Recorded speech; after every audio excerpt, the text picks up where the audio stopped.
All right, I've received a lot of questions when I'm out at the range and I'm picking up all these live rounds. People ask me why am I doing that, especially when I don't know what primer they're using, what powder's in there, what bullet.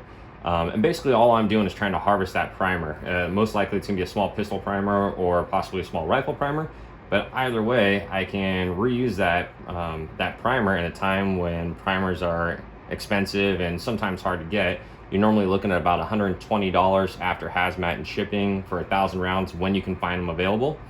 Like I said, for practice rounds, not an issue. I usually give the bullets to one of my buddies, Sebastian, Seabass .355 here on YouTube. He'll usually take these guys, melt them down, and then he makes some pretty cool 45 ACP red, white, and blue projectiles for 4th of July. Other than that, I'll recycle the brass and then just collect and dump powder later. The press I'll be using is a Dillon 450. I have this set up strictly for bullet pulling and primer harvesting. I'll be running an RCBS bullet puller. Right now it has the 9mm Collet in it. The Collets you can pick up online. They're fairly inexpensive. I believe this was $20. The Collets were $13. And then I have a Lee decapping die. You can also use a universal Lee decapping die. This will do multiple pistol and rifle calibers. Let's see here, and let's go ahead and get into it. All right, so let's start out with just pulling the bullet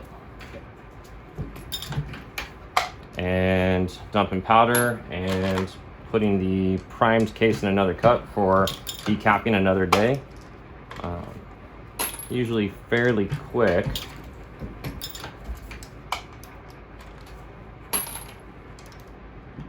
Nope. All right, and then if I end up running across a round, which I don't have any, oh, here we go. A round like this where I might not be able to grab it. Oh, I was lucky enough to grab that one, but sometimes I'm not able to grab them. And then I'll have these bullets right here that I'm gonna have to hand pull. And by doing that, I'll use a kinetic puller.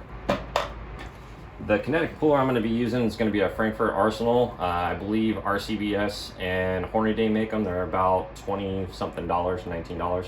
Normally you'll see these at Chrono at a major match, but you just put your round inside here, close this down, find a block of wood, and then hammer it down until the bullet comes out, and then that way you can go ahead and take your brass out, take your bullet out, and then you usually end up dumping the powder into a cup.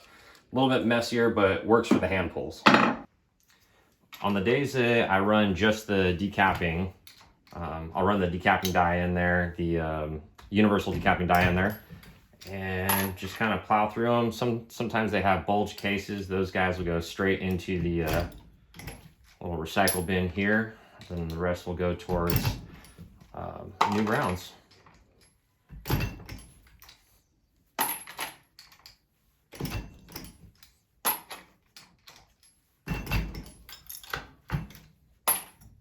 Once again, more primers. So once again, I just wanted to go over the fact that these are training rounds. I wouldn't recommend using them in a match.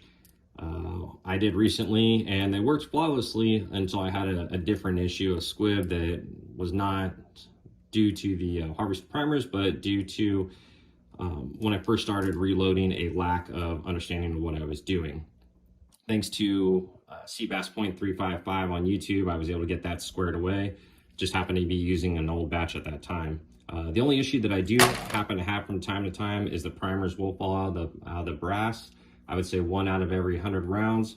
Usually what that is the brass is warped and the primer is not seating properly. It could also be a primer issue. I'm not too familiar with anything outside of small pistol and small rifle primers, but I do believe there's a size difference like in Magnum primers and large pistol primers and so forth not fitting in there.